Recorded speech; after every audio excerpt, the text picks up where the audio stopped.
రమణాష్టమ లేఖలు లేఖ 7 నిక్షేపం 27/11/45. నిన్నటి జాబంతా నేడు విప్పి చూశాను. స్కందాశ్రమ గమనం చాలా ఆనందంగానే ఉంది. కానీ బాగా ఆలోచిస్తే ఒక సంగతి జ్ఞాపకం వస్తున్నది. ఏమంటే, కడుపాకలిందీర్చ కడద్రోయుడమ్మా, కడతేరు మార్గము కననీయుడమ్మా, అన్నీయు నన్నంట అలరునోయమ్మ, అట్టి మార్గము చూపి అరయురారమ్మ అని విన్నకోట వెంకటరత్నం ఒక పాటలో రాశాడు. ఆ మాట నిజమైందని తోస్తున్నది. స్కందాశ్రమంలో ఉన్నంతసేపు ఏవో ఆ కబుర్లు ఈ కబుర్లు చెప్పి కడుపు నిండా భోజనం పెట్టి కదిలి పొండన్నారు. చూసావా, దీనికే మైమరిచి ఉబ్బి తబ్బవుతున్నాం. అసలు ధనం, ఆ అమృతమైన నిక్షేపం ఆ అరుణాచలంలో ఎక్కడో దాచిపెట్టారన్న.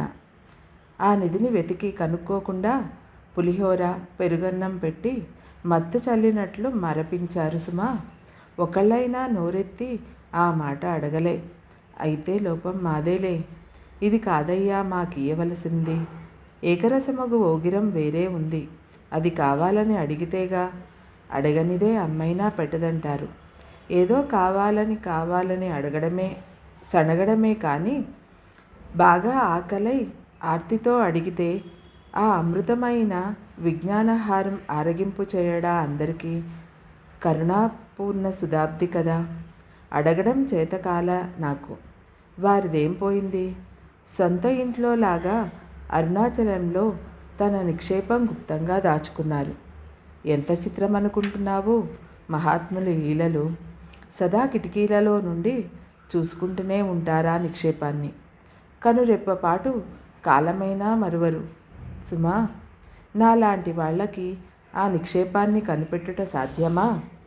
అర్హత సంపాదించుకుంటే ఎప్పటికైనా వారే ఇస్తారేమో. అదే సంపాదించాలి మనం. పాత్ర మెరిగి దానం, క్షేత్రం మెరిగి విత్తనం అంటారు పెద్దలు. ఇలాంటి మహాదాత గురువుగా లభించి కూడా ఆ నిక్షేపాన్ని పొందలేకున్నా ఉన్నాం. ఎందువల్ల? అర్హత సంపాదించనందువల్ల. ఏమంటావు? నిజమేనా? ఇక సెలవు. నీ సోదరి. లేఖ 8 ఆత్మస్వరూపిణి సేవ ఆత్మసేవ 28/11/45. గత సెప్టెంబరు అక్టోబరు ఆ ప్రాంతాల భగవాన్లకు కాళ్ల నొప్పులు అధికంగా ఉండడం వల్ల తైలం వృద్ధి కాళ్ళు ఒత్తేవారు సేవకులు.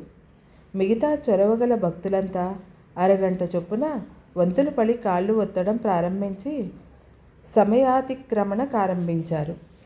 సేవకులను సహితం రండి పొండి అనే తప్ప రాపో అని పిలుచుకునే ఒప్పని భగవాన్ ఇందుకు సహించగలరా?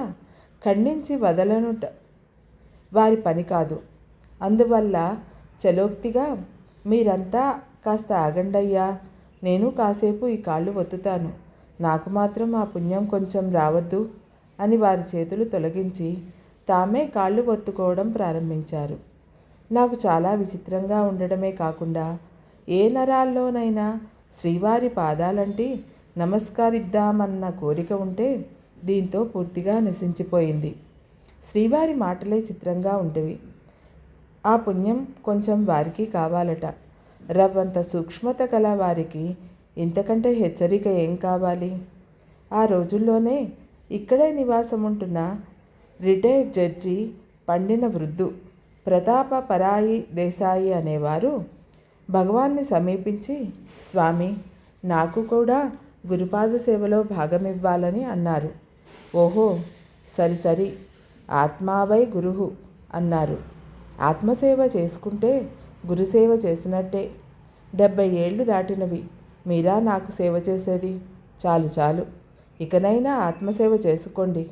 పలక్కుండా ఊరికే ఉంటే అంతే చాలు అన్నారు భగవాన్. సరిగా విచారిస్తే ఇంతకన్నా ఉపదేశం ఏముంది? పలక్కుండా ఊరికే ఉంటే చాలట. అలా ఉండడం భగవానికే సహజం, కానీ మనకు సాధ్యమా? ఎంత తప్పించినా ఆ స్థితి రాలేదే. శ్రీవారి కరుణ మీద ఆధారపడడం కంటే చేయగలదేముంది? ఇక సెలవు. నీ సోదరి.